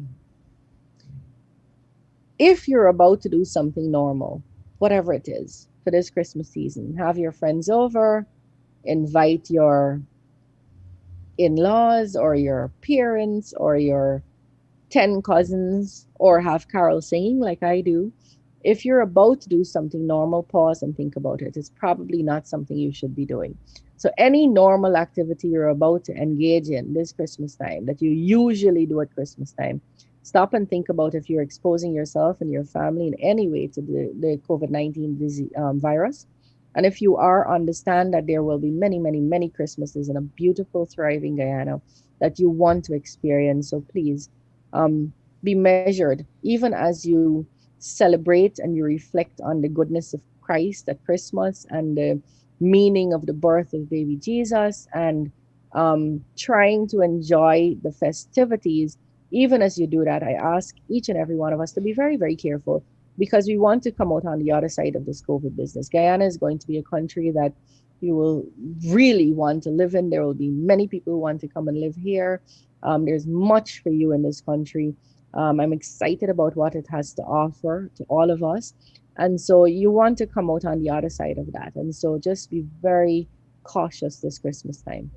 Ease up on the partying, keep the masks on, even as you shop, even as you prepare, wash hands frequently, stay appropriately distanced, stay in as much as you can. Thank you very much, Zio. And as always, I must echo what a gentleman said not too long ago. I love this woman bad. I like your forthrightness, Minister. And so I want to wish you and your teachers and all the ministry officials and even children and your family all the best for the season. And of course, we want to bring you back as we try to assess the situation with our education sector in Guyana. I know that it's very challenging, and we have to look at resources and how do we meet all the children within our country. They are the future, of course. So thank you very much, Minister, and have a pleasant rest of the day. And thank you for taking time out for joining us here on the Wake Up Guyana show. I hope that Uh, we've been able to challenge your mind. Thanks a lot for having me. Yes. Bye bye. So, as we say goodbye to our Minister of Education here, Priya Manik Chan here on the Wake Up Guyana show, and it was very engaging talking to her because we did learn a lot of stuff there. We will tell you that it's time for your insurance company time now. It's a fender bender. Get free coverage up for up to $250,000 today. Full coverage with CARICOM General Insurance Company Inc. at 121 Regent and or Knox Streets. To better serve you, you can now purchase your insurance online from the comfort of your home. Telephone 225-1787 or 269-0020. We are going to take a break now. When we come back, we are going to take some time. We have just about 35 minutes or so thereabouts. We are going to be talking to our people, chatting with them because there's some takeaways here from this conversation with Minister Manik Chan about our education system there. And so we're going to do that as soon as we come back. Please send those messages to 6222222. And of course, we're going to open our lines 2267453 right here on Kaieteur Radio. Nice up your home for Christmas at Singer. Spend $20,000 or more between now and December 21st and be one of 4 winners of a Singer 55-inch Ultra HD television. Singer at home worldwide. Imagine up to $500,000 cash in your hand. Shop at Singer from now to December 21 and win your share of $2 million. Spend $20,000 or more and be one of 4 winners of $250,000 each. Plus, 2 lucky shoppers will each win $500,000. Get cash in your hand for the Christmas at Singer with 6 months, no interest, and up to 36 months to pay. Singer at home worldwide. So thank you very much and welcome to the Wake Up Guyana show once again. If you've just missed it, we would have had a Minister of Education, Priya Manik Chan, our program discussing some of the big issues we face with our education system. And so it's just under 180,000 students that we have across Guyana, about 1,000 schools under the Ministry of Education right across this nation. And she's saying based on the figures that they're having, it's between 54 to 64 thereabouts of students who are being engaged online and otherwise, and then so there's a percentage that probably fallen through the cracks, but not having any kind of engagements. There's no regrets about not about the decision by the government to have some kind of hybrid system to reopen the school. It was a decision that was taken in concert with a number of organizations, PAHO, local stakeholders, including parents and teachers and so on. But what we having right now going forward, we're looking at probably the September to have some kind of normalcy being returned to the country when it comes to the education system. So we have a very clear idea coming out of the horse's mouth there, with all due respect there, from the minister's mouth, with regards to the education system in Guyana and where we're headed. Going on 5 years, they're looking at, of course, some of the lessons being learned from what we have here right now, and we're going to see some changes being made to our curriculum, but also the way that lessons are being taught and getting our children ready. We know that the public school system, what we have right now, is going to be closed on December the 18th, reopened on January the 4th, thereabouts. We are going to be headed to the lines right now, 2267453. Do we have a call online? We don't happen to have that. What we do happen to have right now is lots of messages from our people, a lot of people calling in. My apologies, but these talks here with our officials are very important to know what we have and where we headed. Good afternoon, sir, from Parfait Harmony. GPL staff is my problem. I have 7 dogs. I think I did read this not too long ago. Very good. Let me see what they say. Hi, good afternoon. Before doing the online classes because of the virus and the teachers not sending work for the entire week, only today I received work and I don't see proper. Thank you very much, dear Sanya. Good afternoon, my brother. Let me see what the person's saying here. How are you guys doing? I hope you guys are having a wonderful day across Guyana. Keep up the good work and said again, you're the voice of the people. I do appreciate that. I want to point out a few things. All the politicians in Guyana, that if you guys don't set an example for the future generation, how can you expect the country to go forward smoothly? And the Guyanese people stop complaining and start taking action. What is written government and expose them. My brother, some of the government officials really taking advantage of the poor people, and it's sad. It's really breaking my heart to see things like this happen. As Guyanese people, you need to stand up and fight for what is yours. Don't set the wrong for anyone to give you anything. You guys have a blessed day. He wanted to ask the education ministry. He says, don't focus on any other country. Okay, I'm listening to her very carefully. She needs to answer what you're asking her. There's one reason I said government get the position, and you don't give a damn about the country anymore. And so he's talking, she's trying to sugarcoat everything. So, somebody is very critical here. And that's okay. We have both sides. People are going to see things. Great program. Priya is well informed. So erudite and so hands-on. She's brilliant. Love that woman. Keep the format going, Mr. Gildarie. A good format. Gildarie, I'm not trying to rain on the minister's period of painting this beautiful picture of Guyana's future. Well, let me point out again, in disrespect to towards laws and cleanliness. It's in Kaieteur news every day. Look at the blocking of the drainage system for the garbage and the chaos on the road. Widespread government corruption, tons of drugs, smuggling out of the country, crime and murders galore. Does she think this will change overnight? Wish her good luck for me. And let me see what else. Do we have a caller on the line here? Good afternoon, caller. You're on the air. Go right ahead. Good afternoon. Good afternoon, I'm ma'am. called concerning the internet. The minister said she's going to give the teachers discount on the internet. What about the parents, poor parents who can't afford all this money to pay for internet? She needs a discount on the parents too. Well, she did address that, in some kind of way. What you're asking there is some kind of subsidy or something on the internet. Am I Yes. correct? Yes. I think she did point out that the government would have liberalized the internet pretty quickly. I could tell you that the networks and a couple of them have brought down the internet costs significantly. Where you live in? I live in Bel Village. In Bel Air. Have you seen any? Who are you using? GT&T or GT&T. Well, you should start looking at e-networks too because I'm using them and it's a little better. It gives you an option. But they have brought Okay. down some significant costs down, but they're giving you more for that cost. Not that I'm marketing them or anything, but I'm just telling you in I point with heard what you're about them. saying. I heard about them. Right, right. But to keep looking at them. But with regards to teachers and so on, because I think what the minister is basically saying is that they don't have the kind of funding available to like give all the teachers internet and things like that. We have 1,000 schools. I think it's about 4 or 5 thousand teachers you're looking at there. If you're looking at 5,000, five teachers per school, or 5,000 And next teachers thing thereabout. too, the teachers they are like in Barrier Hay.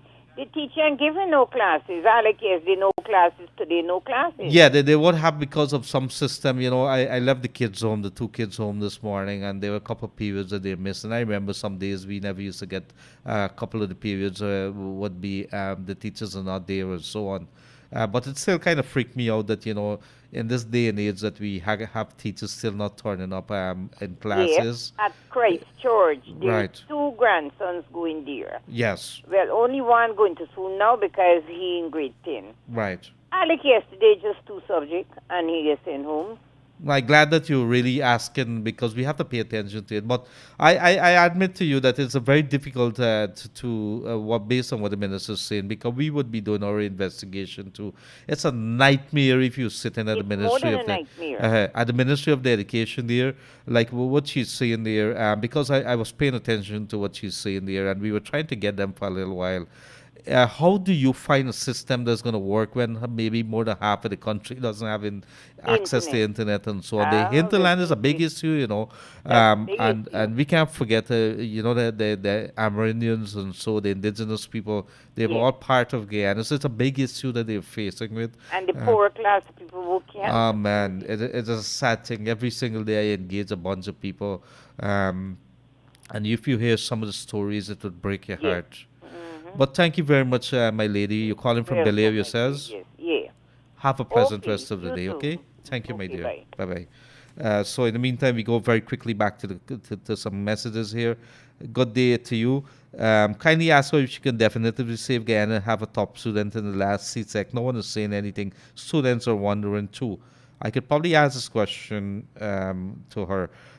Good afternoon, Uncle Leonard. This is Angelina Mani. Have a good day. Thank you. Angelina is a normal 10-year-old, remarkable young lady.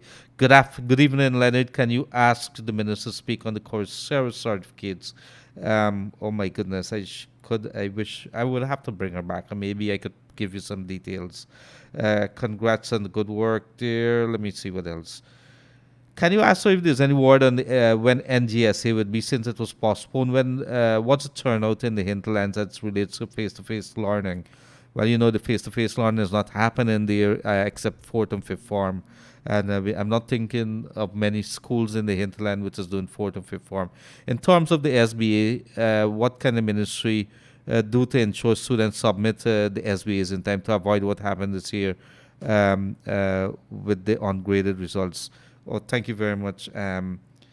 Good afternoon, sir. Can you state which date school will reopen? It is going to close on the 18th, reopen under this current format on January the 4th. Let me see very quickly. Mr. Gildarie can't understand our justice system when someone can be found intoxicated over the prescribed limit and not be found responsible for the death of the cyclist, Mr. Bentley. Well, there's two cases here. Let me answer this directly to you. There's two cases, two charges laid against Mr. Gary West. One was driving in a dangerous manner and causing the death, and the second one is, of course, the intoxication charged with driving under influence. That matter is still ongoing, so we'd have to see if he's found guilty of that. Maybe they could sue him. But what they could not determine that prior to the accident, and that is what got the case to be thrown out. Prior to the accident, using videos and so on, they could not determine conclusively that he was driving in a dangerous manner. But I'm saying to you also, I saw some arguments that if you drank, You don't have to be driving dangerously, but if you would knock up at a man, there could be extenuating circumstances there. But all those are big words. The matter is still ongoing in court, so I don't want to pronounce too much on it. But what I could tell you, this particular case and this ruling, this decision by the magistrate court, when it was very clear that the vehicle was involved in an accident, the man died. It isn't that he hit and run or something. He was there. He admitted that somebody died, and that he was involved in the accident. It's just that he says I was not driving dangerously, and the court agreed that the cases were not made. The police, on the other hand, had equipment to test liquor, but they did not calibrate it in accordance with the regulation, and so that was one of the things that went against them too. So we have a system that is not working. We can't ask for proper justice, and then people are also saying there's a law for the poor, there's a law for the rich, and so we're hearing all these things. What's the truth involved with all of this? So we would have to talk a little bit that. So 1 second, please. 1 second. My apologies there. Just got a slight disturbance there. But do we have another call in the air? Yes. Good afternoon, caller. You on the air? Go right ahead. Hi, good afternoon, Mr. Gildarie. Good afternoon, sir. Accident that you were talking about just now with Gary Best and Jude Bentley. Yes.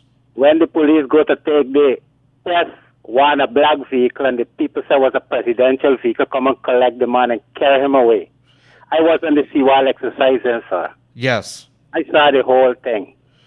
And one of the people in the crowd said it's Granger vehicle. Attacking what here, I know. Right. All right? He said it's Granger vehicle and they come and carry him away, so nobody could have made no test with Gary Best. What? There's where we go Jude Bentley go down and dead. Justice, sir. As a Guyanese, it's heartbreaking and heartaking. No, there's a lot of anger over this case here. There's a lot of anger. It is really like the pandemic. It has exposed our weaknesses. I was on the seawall, friend. I saw the whole thing. I didn't see the accident, but when the collision thing, the man was drunk. And when it was time to go in, just send a vehicle and collect him and take him off the scene. Sir. Wow. Them Guyanese wake up. They need to wake up. We need to wake up. Yeah, we need to wake up and stop taking political side and watch us Guyanese brothers and sisters. What do you say? And no, the question, and you've raised such a beautiful point there, sir. What do you say to if this guy got a kid, and if the guy would have probably had a wife too?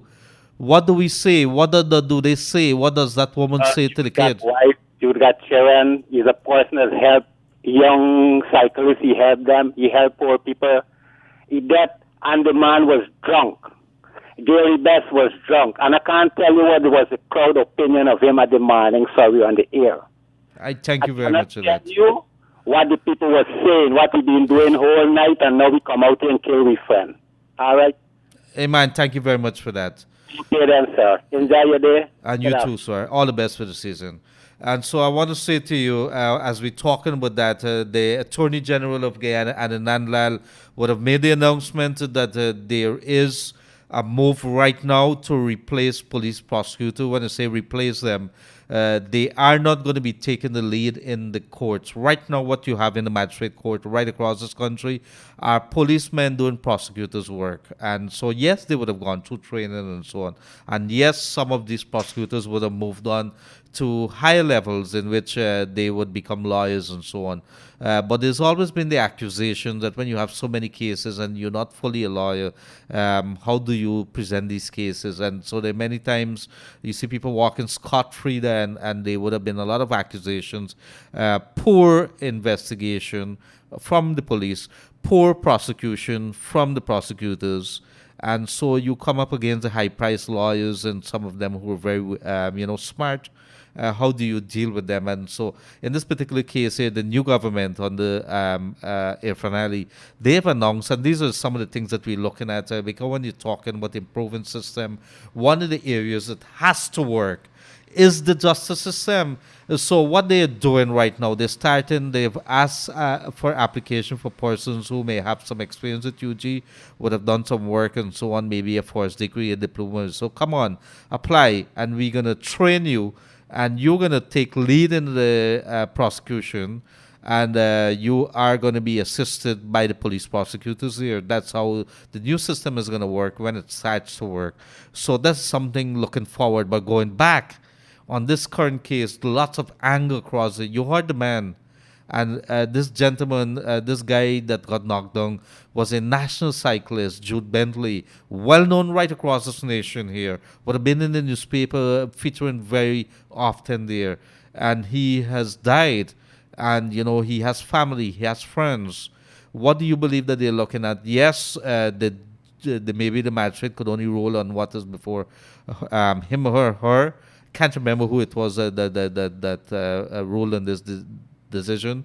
But what I could tell you is at the end of the day, it has really, like the pandemic, exposed our weaknesses in our systems. In terms of the pandemic, it has not only exposed our health system, but it has exposed our system when it comes to looking out for vulnerable. NIS, it has exposed for the pensioners in Guyana. For this particular case with Jude Bentley, it has exposed the police role in investigation, their capacity, their capability, the credible side of things, and we could also look at their procedures that they're doing things for simple things like the calibration of the equipment that they have there. That is what comes out in court. I can't tell you it's a lie, whether it's truth that that's what came out. But what we do know at the end of the day, family and friends, and the country is looking, those who have the right mind, who are thinking, like myself, yes, we heard the other side of the story. Yes, we heard what the court heard too and what was reported. But is that any comfort to the family and the friends? And I'm not sure whether Mr. Gary Bess would have gone out very early in the morning or that night intending to knock somebody down. But what we do know, criminally, when you're drinking and you're driving and something happens, you're held criminally responsible. You may not have had the intentions, but you are to be held criminally responsible. The case, one other case of him being under the influence, is continuing to my knowledge. So let's see where this goes. It is an interesting case. In the meantime, do we have another caller in the air there? Yes, good afternoon, caller. You're on the air. Go right ahead. Hi, good afternoon. Good afternoon, sir. You're on the air. Wake Up Guyana show. Good afternoon, sir. I'm calling from the Esquibo Coast. Uh-huh. Sir, the NDC, I'm on air. Mm-hmm. Go right ahead. The NDC in Pomona Supernam, they're not functioning properly because I'm living here over 70 years. I have a title for my land, and I can't get to pay my rate and tax. Every time I go there, they always tell me, oh, somebody coming with agreement of sales, and I can't pay these rates and tax. What do you mean somebody come with an agreement of sale? Well, there's a plot of land, and they got somebody sell this land, somebody's land to these people. And now, when I go and pay this rate, all this time I'm paying, and now suddenly they say, oh, people got agreement of sale, and the people don't have to pay rate and tax. I can't get to pay my rate and tax since 2018. I want to know what's going on at the NDC at Pomona Supernam. This seems to be like an issue that involves some issues over a particular land. Some other people are claiming that that's what you're saying. No, so I have a title for the estate. No, but some other people you're saying came with an agreement of sale. That would be a dispute, you mean? Yes, sir. And some people come in with title and say they buy this land, they get title for this land, but I already have a title and award for this land. But let me ask a question. Did you engage a lawyer? Yes, sir. I did over and over. I've been over and over, and one of the clients, he already been to the court, and the judge dismissed the case, and within a year time, he come back and say get title again. They cutting down all my No. You got to start getting a lawyer because it's contempt right away. If the court has ruled, has ruled on this matter here, and he come back and he says that as far as based on what you're telling me, there could be another side of the story. But based on what you're telling me, I am of the impression, and I'm no lawyer here, that man is in contempt of the court. And Okay, so, sir. what I would advise you to do, and I know that it takes money to get lawyers, you have to seek some legal help in this particular case because it seems to be out of the hands of the NDC. The NDC is only going to be dealing with the persons who are legal, and they're not going to take money from you, and then there's another claim on the land and so on. So, I think the matter would probably have to go back to the court, and maybe the magistrate would have to find this man because he bold-faced. If based on what you're telling me, it is indeed correct. The man is bold-faced to be submitting something when the court has already ruled.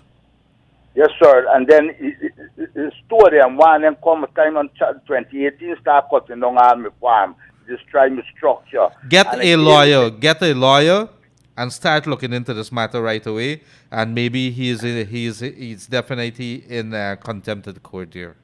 Yes, sir. And they come again recently, and they start putting posts and so on my land.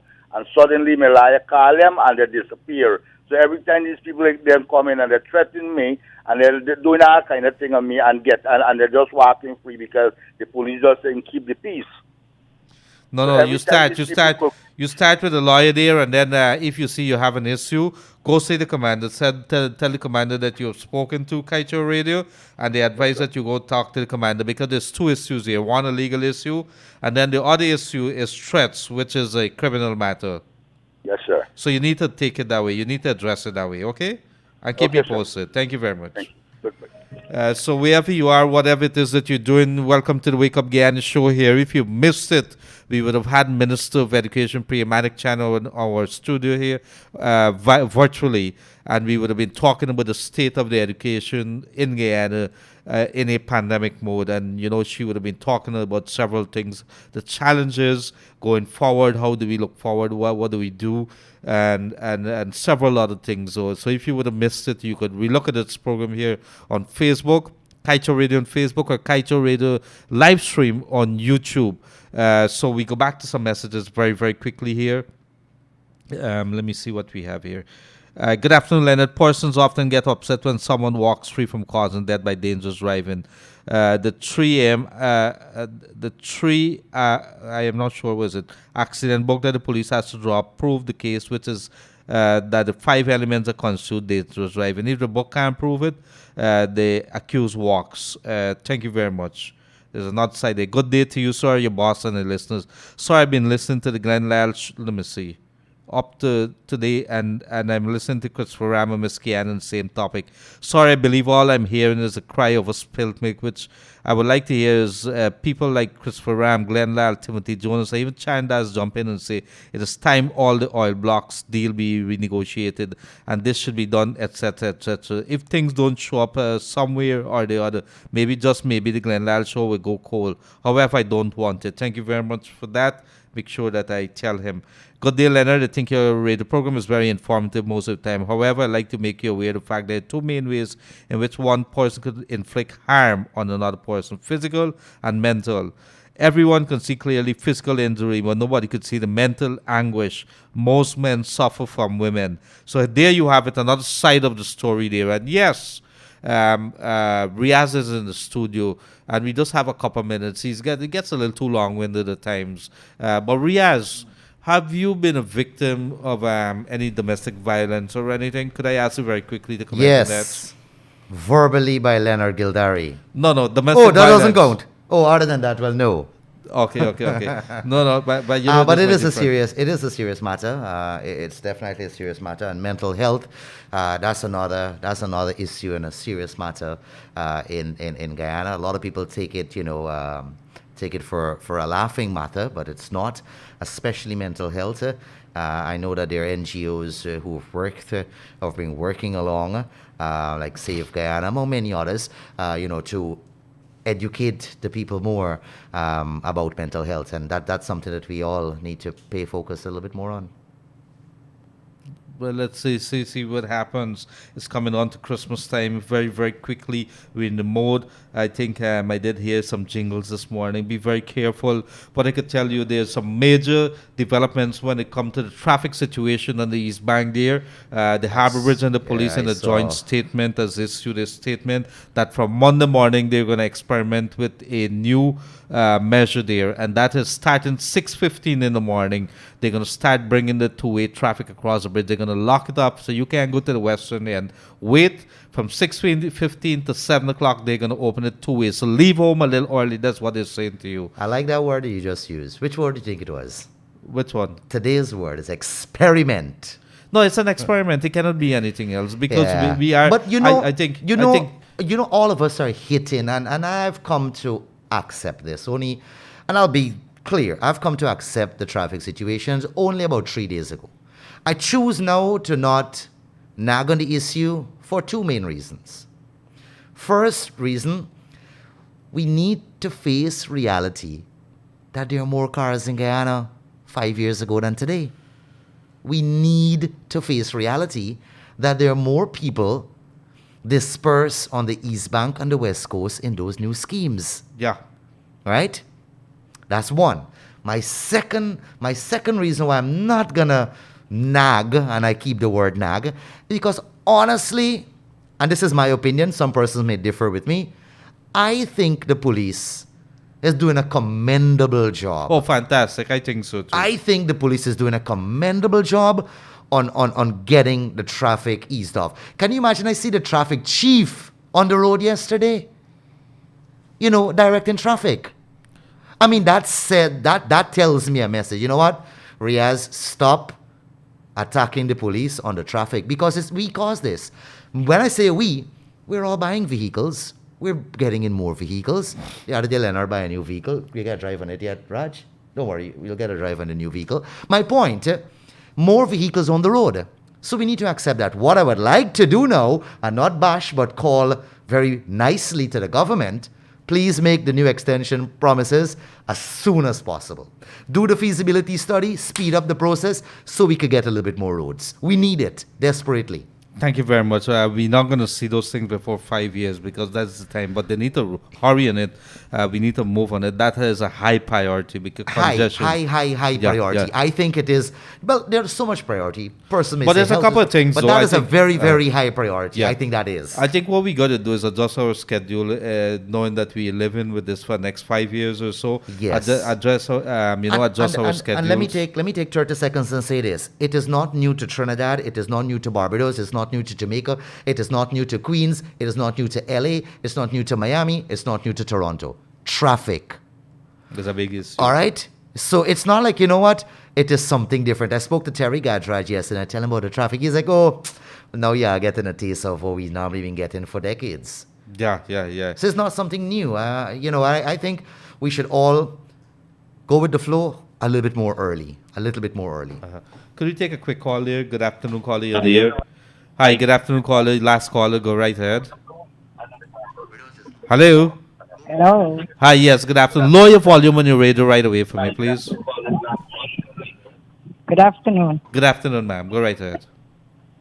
Okay, trying to call the Kaieteur News. Yes, you're on to the Kaieteur Radio live on air right now. Yes, I having a problem with a child birth certificate. I looked after it since the you could say the former president time, and this I went to the JP. JP sent me to the Home Affairs.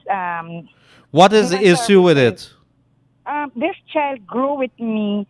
The parents are not alive, so I grew this child from 1 month, and I cannot get birth. So she is 5 years now that I tried to register her to school, but I couldn't get through. They send me there. They say I must go somewhere in Baghdad looking for the birth certificate. So I never get through.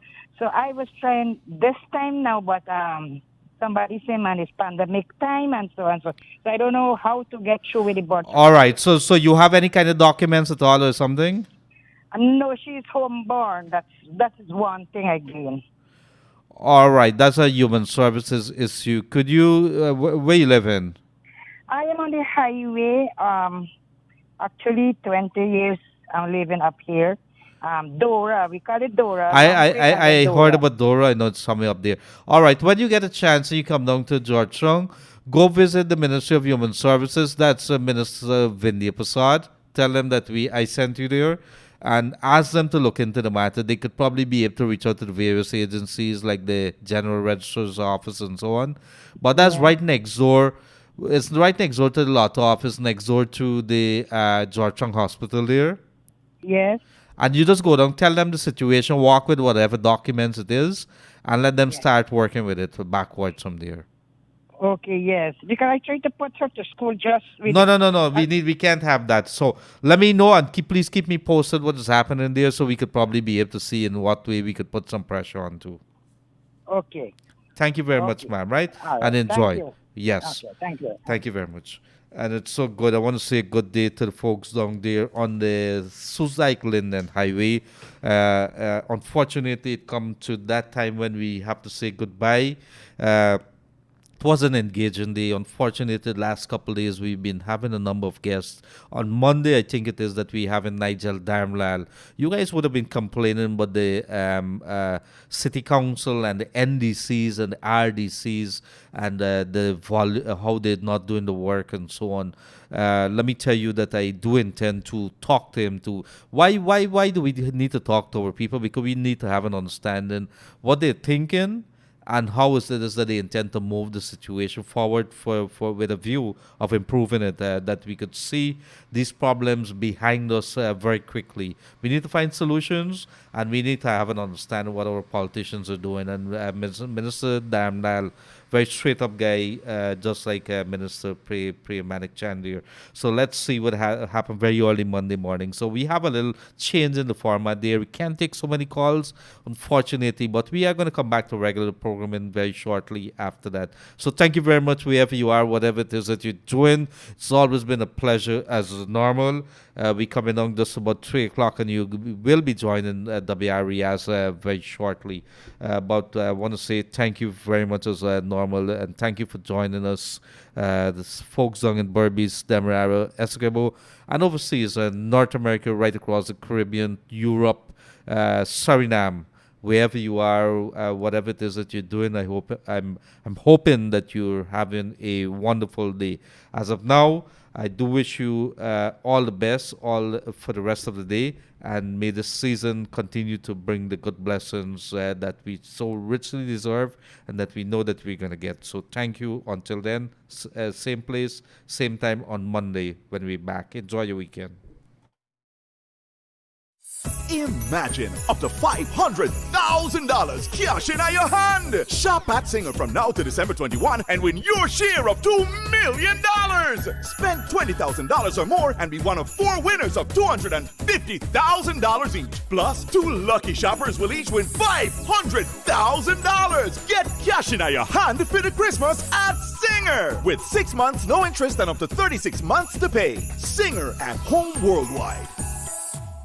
Hello, what you doing there? Shh! Why you there peeping in we neighbor bedroom window, girl? Shh! I trying to see is what brand of diapers they using. Kaieteur lent me a couple the other day and it work real good. It ain't leaking, it ain't brand of baby belly, it holds enough pee. He ain't get no rash after a long time. It just proper. Girl, it's sleepy sensitive diaper.